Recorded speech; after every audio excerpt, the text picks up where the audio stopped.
सबसे बड़े धर्म रक्षक।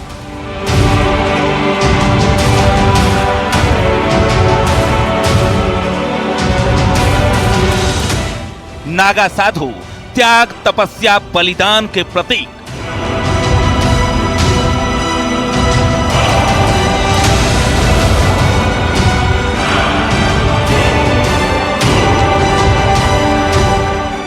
नागा साधु जिनके वश में होती हैं 10 इंद्रियां।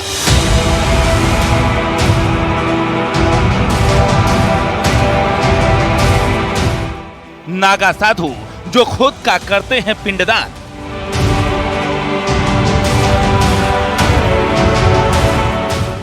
कैसे बनते हैं नागा, क्या है इनका इतिहास?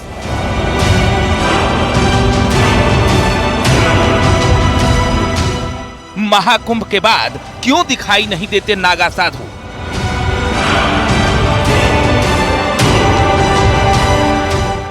अमृत स्नान से पहले क्यों करते हैं 17 श्रृंगार?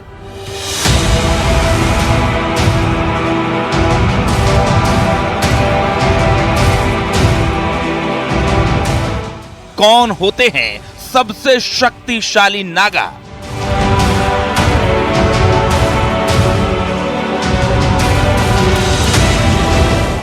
नागा साधुओं का रहस्यलोक।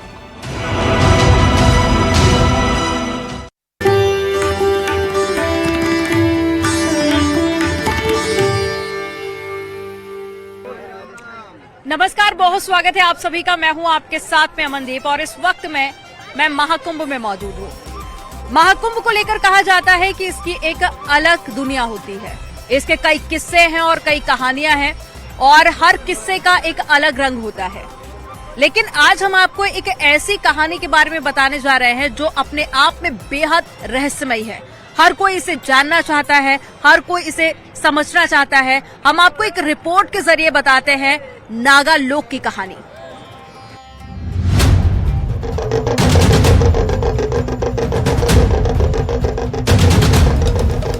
भय का भूत है, भय नहीं तो भूत नहीं। नागा साधु बनना तो बहुत कठिन होता है। बिंदको कुमार बिंदको। जहां त्याग की भावना सबसे ऊपर है,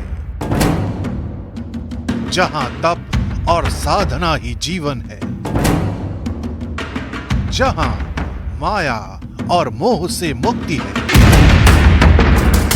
जहां रहस्यों का मायावी संसार है, ये है महाकुंभ का नागा लोक।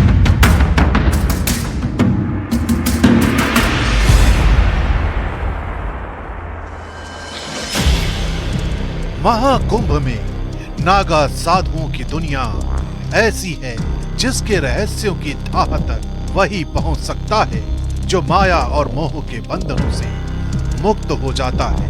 लेकिन ये रास्ता मुश्किलों से भरा है, ये रास्ता भयानक चुनौतियों वाला रास्ता है। यहाँ सिर्फ और सिर्फ एक ही परवाह है और वो है साधना का वो मार्ग जहाँ से नागा साधु बनने की शुरुआत होती है। इनके इस जीवन का सिर्फ और सिर्फ एक ही मकसद है और वो है अपने गुरु की सेवा, क्योंकि उसी सेवा से नागा बनने का रास्ता तय होता है। नागा बनना कोई आसान बात नहीं होता। काफ़ी तपस्या करनी पड़ती है, घर बार छोड़ना पड़ता है और इसी तरीके से जीवन यापन करना पड़ता है। हमारे साथ में पंकजानंद सरस्वती जी हैं। जो कितने साल की उम्र से आप नागा साधु बने? मैं नागा साधु सन 21 में बना हूँ। पहले मैं अपने गुरुजनों की सेवा करता था। अच्छा। 12 साल पहले गुरु सेवा, इसके बाद में नागा की दीक्षा दी जाती है। अच्छा। हाँ।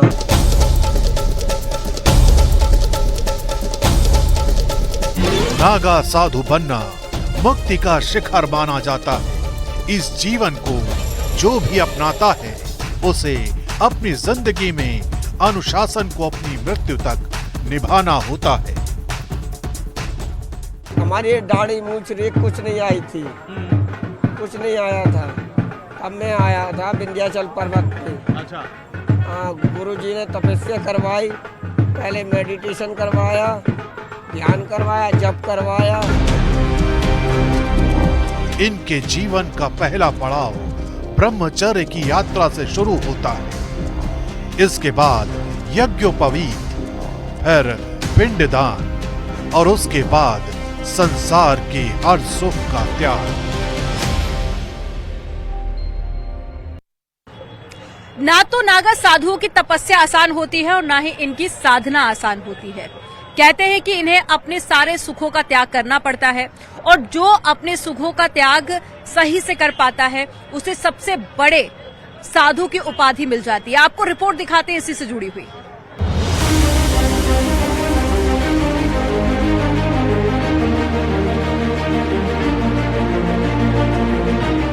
कठिन तप होता है, हर कोई नागा सन्यासी भी नहीं बनता। भय का भूत है, भय नहीं तो भूत नहीं। न सांसारिक सुखों की चिंता, न पारिवारिक मोह,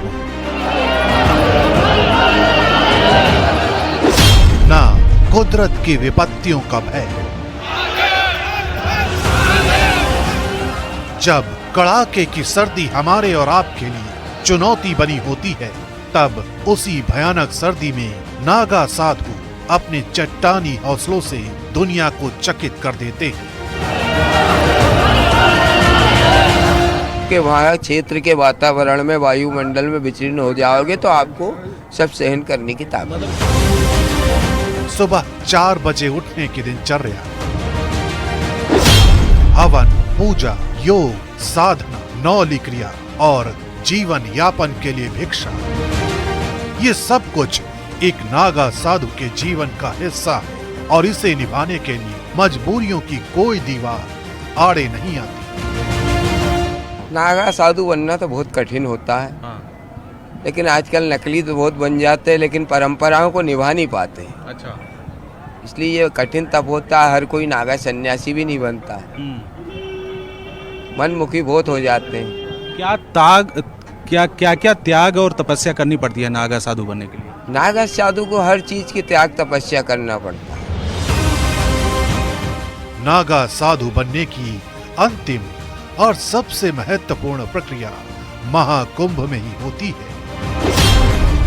यही साधक अंतिम दीक्षा लेते हैं, वस्त्रों का त्याग करते हैं और नागा साधु के जीवन का प्रण लेते हैं। घर परिवार का तो त्याग ही कर चुके हैं, घर परिवार से क्या मोह। अच्छा। सबका पिंडदान कर दिया जाता है, किसी ने सिर्फ गुरु परंपरा से ही हमारा मतलब है। जिन 4 जगहों पर कुंभ का आयोजन होता है, उन्हीं के आधार पर नामकरण भी किया जाता है। जैसे प्रयागराज में नागा की उपाधि दी जाती है, हरिद्वार में बर्फानी नागा की, उज्जैन में खूनी नागा और नासिक में खिचड़िया नागा की। नागा साधु सिर्फ एक जीवन शैली नहीं, बल्कि भक्ति और भाव का वो मार्ग है जो जीवन की सबसे कठिन चुनौतियों का सामना करना सिखाता है।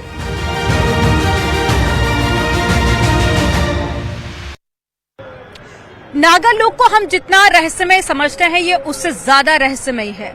नागा साधु कहां पर रहते हैं, महाकुंभ में कहां से आते हैं और उसके बाद में कहां पर गायब हो जाते हैं, ये सभी के लिए एक बड़ा सवाल बना हुआ है। इसी से जुड़ी एक रिपोर्ट आपको दिखाते हैं। ज्ञान मूलम गुरुमूर्ति पूजा मूलम गुरुपदम मंत्र मूलम गुरुर्वाक्ये मोक्ष मूलम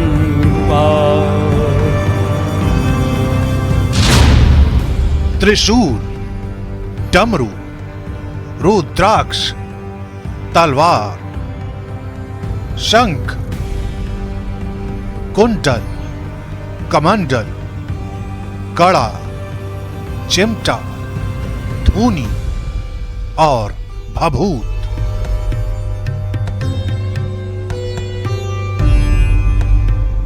एक नागा साधु के जीवन का यही श्रृंगार है।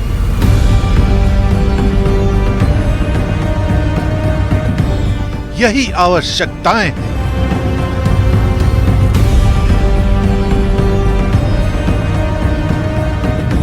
और यही दिनचर्या का हिस्सा है।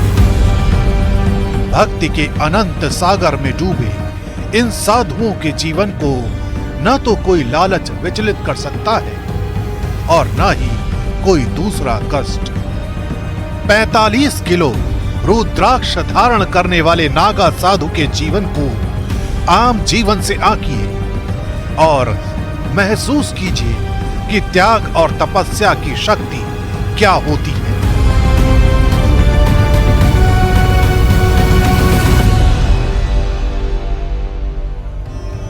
भाई नागा सन्यासी तब तो कठिन होता ही है। कठिन भक्ति देखी प्रभु शंकर। जहाँ तक भगवान कठिन भक्ति नहीं देखते हैं, जहाँ तक कोई वरदान किसी को देता नहीं। समर्पण भाव होने से परमात्मा हमको अपने गले लगाएंगे उनके। कंदराओं और दुर्गम जगहों में अपना जीवन बिताने वाले इन नागा साधुओं के लिए महाकुंभ का उत्सव दुनिया के हर उत्सव से ऊपर है। ये त्याग और तप का ऐसा शिखर है जहां जीवन के मायने बदल जाते हैं।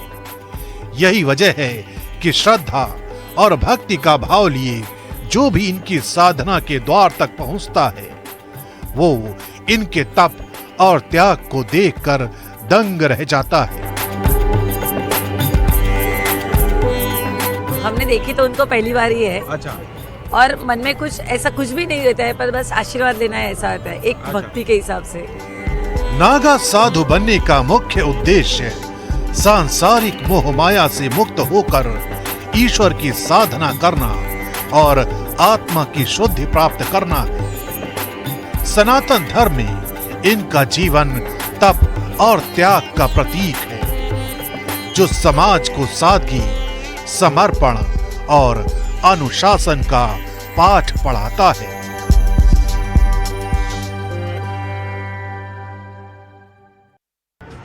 महाकुंभ में नागा सन्यासी आकर्षण का केंद्र बने रहते हैं और उसका कारण है इनकी जीवन शैली, इनका पहनावा और साथ ही इनकी भक्ति। इनके पास में आध्यात्मिक शक्ति और उसके अलावा भक्ति के अलावा कुछ नहीं होता, क्योंकि नागा का अर्थ ही होता है खाली।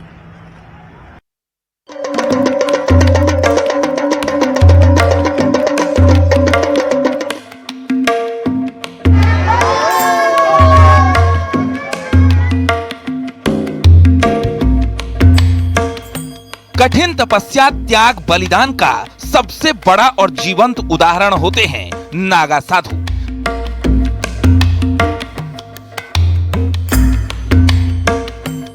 नागा साधुओं का जीवन अन्य साधुओं की तुलना में सबसे कठिन माना जाता है।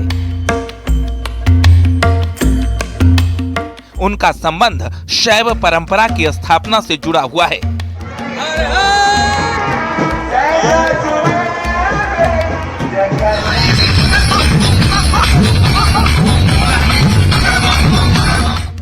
नागा साधु भगवान शिव के अनुयायी होते हैं, जिनके पास तलवार, त्रिशूल, गदा, तीर और धनुष जैसे हथियार होते हैं। नागा साधुओं को अक्सर महाकुंभ, अर्धकुंभ या सिंहस्थ कुंभ में देखा जाता है।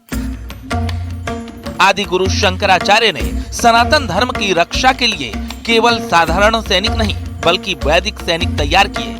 ऐसे सैनिकों का एक संगठन बनाया गया जिनके पास धर्म के अलावा कोई और विरासत नहीं थी। उनके एक हाथ में वेद, गीता, उपनिषद और पुराण थे, तो दूसरे हाथ में भाला, तलवार और कृपाण। आदि गुरु शंकराचार्य ने ऐसे साधु सैनिकों का एक संगठन बनाया जो साधु भी थे और सैनिक भी। इन्हें ज्ञान देना और प्राण लेना दोनों का अभ्यास था। इन्हीं योद्धा साधुओं को उन्होंने नागा नाम दिया। जब बाहरी आक्रमणकारियों ने भारत की संस्कृति को नष्ट करना शुरू कर दिया था, मंदिर तोड़े जाने लगे थे और ग्रंथों को नष्ट किया जाने लगा, उसी दौरान आदि गुरु शंकराचार्य ने एक सेना को तैयार किया। नागा साधुओं की ये सेना को तैयार किया गया ताकि भारत की संस्कृति को बचाया जा सके और इस संस्कृति को बचाने के साथ साथ उनसे मोर्चा लेने के भी लिए जो ये सेना तैयार की गई थी उसे नागा सेना का नाम दिया गया। नागा योद्धाओं की सेना तैयार करने के पीछे आदि गुरु शंकराचार्य का लक्ष्य एकदम साफ था। भारत की आत्मा, अध्यात्म और उसके मन दर्शन की रक्षा करना। इस देश की सांस्कृतिक विरासत और उसकी पुरातन धरोहरों की रक्षा करना। उन्होंने नागाओं को बाहरी आक्रमण से उनके पवित्र धार्मिक स्थलों, धार्मिक ग्रंथों और आध्यात्मिक ज्ञान की रक्षा की जिम्मेदारी सौंपी थी। आदिगुरु शंकराचार्य भारत के लोगों को ये संदेश देना चाहते थे कि जब तक एक हाथ में शास्त्र के साथ साथ दूसरे हाथ में शस्त्र न हो, तब तक धर्म की रक्षा नहीं की जा सकती। बाद में आदिगुरु शंकराचार्य ने अपने इस संदेश को भारत के कोने कोने में फैलाने और लोगों को अपनी संस्कृति, सभ्यता और धर्म की रक्षा की खातिर युद्ध भूमि में उतरने के लिए प्रेरित करने के उद्देश्य से नागा साधुओं को भेजा था।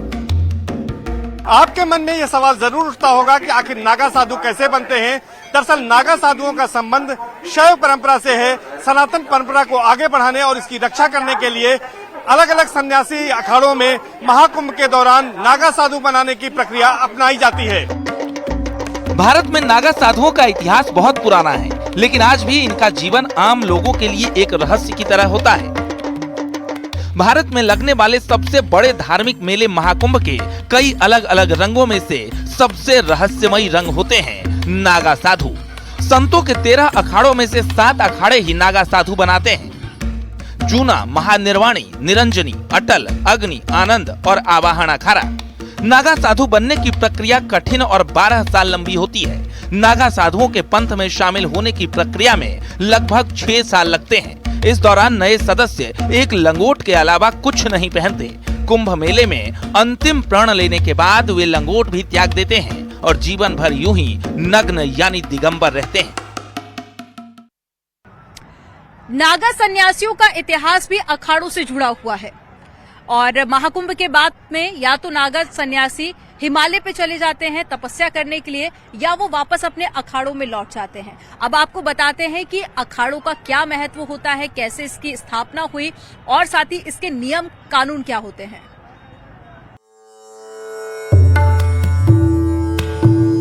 सभी नागा साधु किसी न किसी अखाड़े से जुड़े होते हैं और महाकुंभ के बाद उन्हीं अखाड़ों में लौट जाते हैं।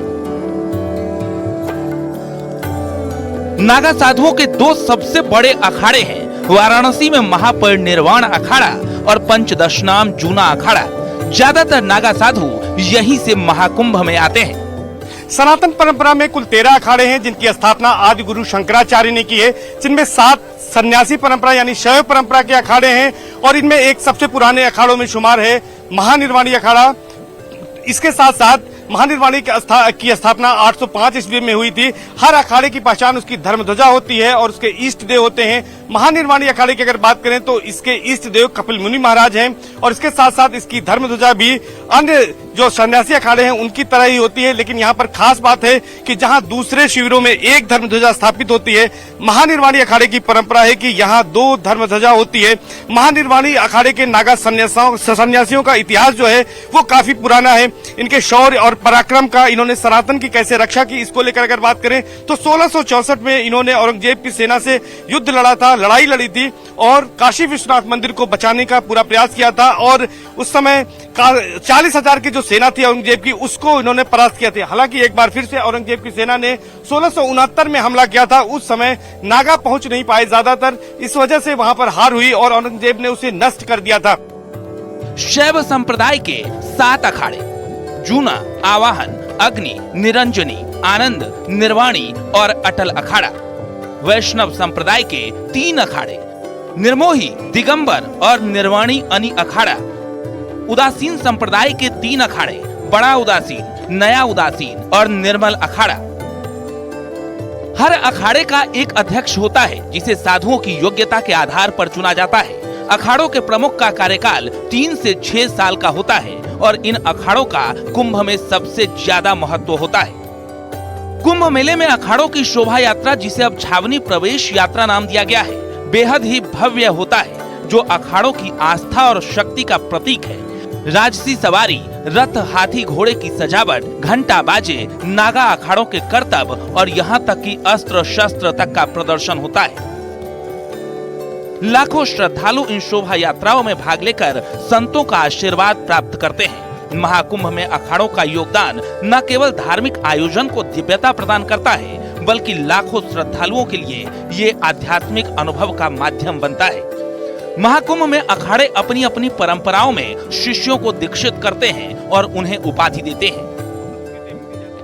बिल्कुल बिल्कुल, क्योंकि सांकेतिक रूप से अगर हम अपने जितने भी हमारे विग्रह के रूप में देवता है, किसी भी देवता के अगर हम दर्शन करें तो कोई भी देवता शस्त्र विहीन नहीं है। वो भगवती दुर्गा का जितने भी रूप है, भगवान शिव को आप देखिए, भगवान विष्णु को सुदर्शन चक्र देखिए, जितने भी अवतरण भगवान के हुए सब ने धर्म की रक्षा के लिए लास्ट में जो है शस्त्रों का ही प्रयोग किया है। और हम सब लोग सन्यासी उन्हीं के अनुयायी हैं। और जब जब ऐसी परिस्थिति आती है तो विश्वामित्र ने भले राम को लिया हो, शस्त्र विद्या में निपुण कराया हो, तो सन्यासी हमेशा से इसमें आगे रहते हैं। और भविष्य में भी ऐसी परिस्थिति अगर आती है तो सन्यासी अपने प्राणों को न्यौछावर करने के लिए हमेशा तत्पर रहते हैं। 13 अखाड़ों में 3 समुदाय थी। पहला शिव जो था, शिव की आराधना करता था। अगर वैष्णव अखाड़े की बात की जाए तो विष्णु की, और उदासीन पक्ष जो है धरती, जल, वायु की उपासना करता था। 1954 में कुंभ में मची भगदड़ के बाद टकराव और अव्यवस्था को टालने के लिए अखाड़ा परिषद की स्थापना की गई, जिसमें सभी 13 मान्यता प्राप्त अखाड़ों के 2-2 प्रतिनिधि होते हैं और आपस में समन्वय का काम इसी परिषद के जरिए होता है। कुंभ में शामिल होने वाले सभी अखाड़े अपने अलग नियम और कानून से चलते हैं। यहाँ जुर्म करने वाले साधुओं को अखाड़ा परिषद सजा देता है। छोटी चूक के दोषी साधु को अखाड़े के कोतवाल के साथ गंगा में 5 से लेकर 108 डुबकी लगाने के लिए भेजा जाता है। डुबकी के बाद वो भीगे कपड़े में ही देवस्थान पर आकर अपनी गलती के लिए क्षमा मांगता है। फिर पुजारी पूजा स्थल पर रखे प्रसाद देकर उसे दोष मुक्त करते हैं। विवाह, हत्या या दुष्कर्म जैसे मामलों में उसे अखाड़े से निष्कासित कर दिया जाता है। अखाड़े से निकाले जाने के बाद ही उस पर संवैधानिक कानून लागू होता है। ये जो मौनी अमावस्या आती है उसके 2 दिन पहले जो है एकादशी से वो प्रक्रिया प्रारंभ होती है। जो भी नूतन सन्यासी सन्यास धर्म में जिन्होंने प्रवेश किया है, जो अपने माता पिता की सहमति से अथवा किसी विपरीत परिस्थिति के कारण स्वेच्छा से जो सन्यास लेना चाहते हैं, उसमें कोई जोर जबरदस्ती नहीं, जो बालिग होना चाहिए उसका पूरा बायोडाटा यहाँ रिकॉर्ड में रखा जाता है। लगभग 1900 से कंटिन्यू ये चल रहा है प्रोसेस। और अखाड़े जितने भी हैं वो सोसाइटी एक्ट में रजिस्टर्ड है, उनका रिटर्न फाइल होता है। पूरा कार्यपालिका, विधायिका, न्यायपालिका सारे उसमें विभाग हैं। तो उन सन्यासियों को 3 साल, 6 साल अथवा 12 साल जब सन्यास लिए होता है तो फिर नागा की दीक्षा उनकी कुंभ पर्व पर ही होती है। तो इस बार भी बहुतायत संख्या में सन्यासियों की दीक्षा होगी आचार्य जी के द्वारा और ब्राह्मणों के द्वारा हवन होगा। वो 2 दिन की एक प्रक्रिया है पूरी। तो उसका पालन जो वैदिक सनातन धर्म में सन्यास की प्रक्रिया है, आज भी उसी परंपरा के तहत ये सब किया जा रहा है। अखाड़ों के कानून को मानने की शपथ नागा बनने की प्रक्रिया के दौरान ही दिलाई जाती है। अखाड़े का जो सदस्य इस कानून का पालन नहीं करता उसे निकाल दिया जाता है। Bureau report, news 18।